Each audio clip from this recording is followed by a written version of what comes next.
I'm Richard Clarke. Ramana Maharshi's teachings are deep and profound.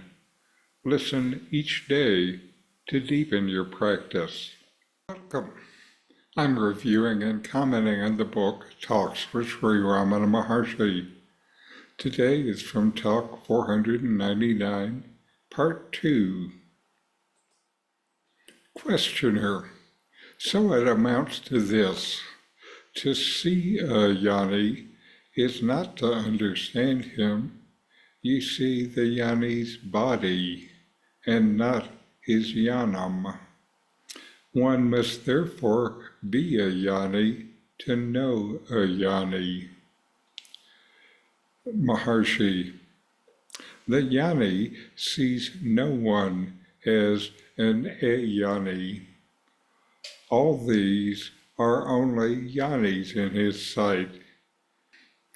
In the ignorant state, one superimposes his ignorance on a jnani and mistakes him for a doer.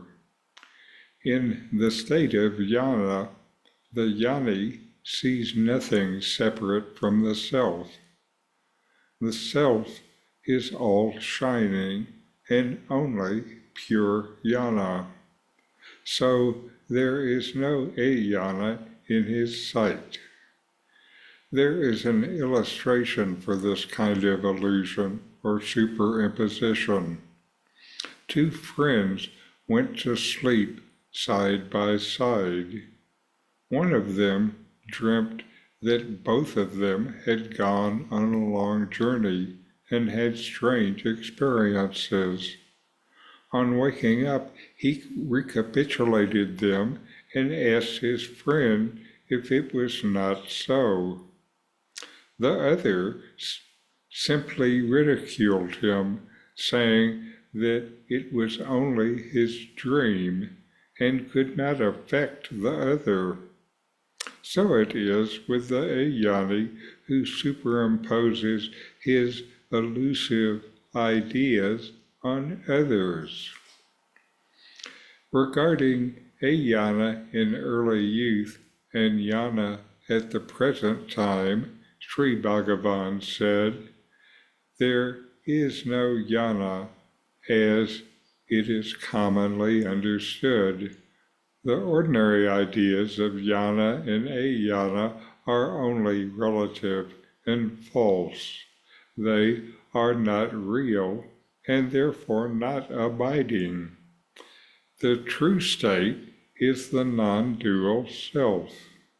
It is eternal and abides whether one is aware or not. It is like Kantha Bharana, or the 10th man. In this dialogue, the questioner is trying to understand what it means to recognize a jnani, a realized person. The questioner points out that one cannot truly understand a jnani just by seeing him. When you see him, you see his body, but not his self-knowledge. Questioner suggests that only another jnani can recognize a jnani. Sri Ramana Maharshi's response reveals a deeper truth about how a jnani sees the world and the nature of self-realization. Ramana explains that from the perspective of a jnani, there are no distinctions between the realized jnanis and those who are not ajnani.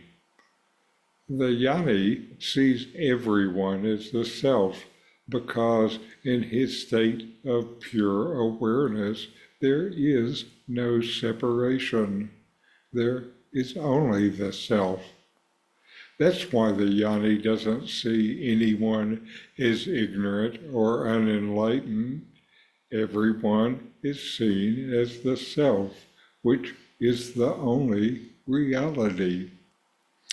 Ramana has said that he sees everyone as the same, not as gurus and disciples. The mind of an unenlightened person creates false distinctions and projects its own illusions onto others.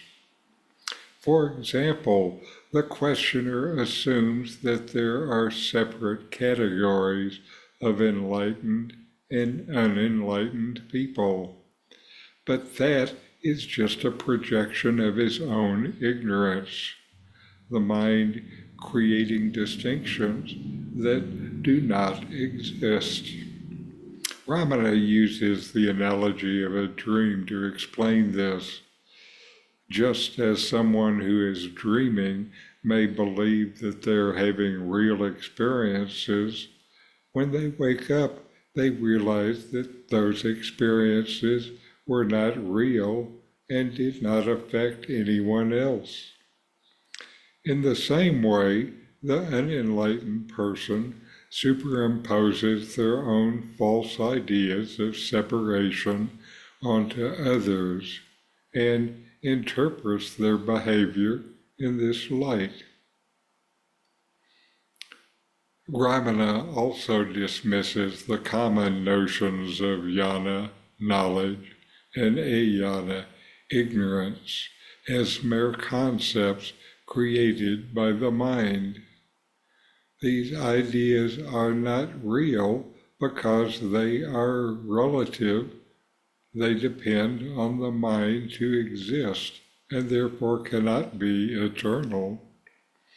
The only true state is the non-dual self, which always exists, whether one is aware of it or not.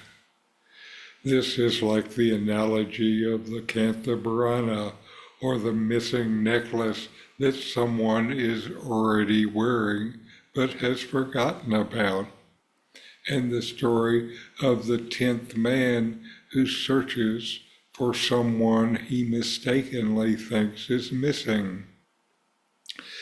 These analogies point to the truth that the self is always present, even when it is not recognized.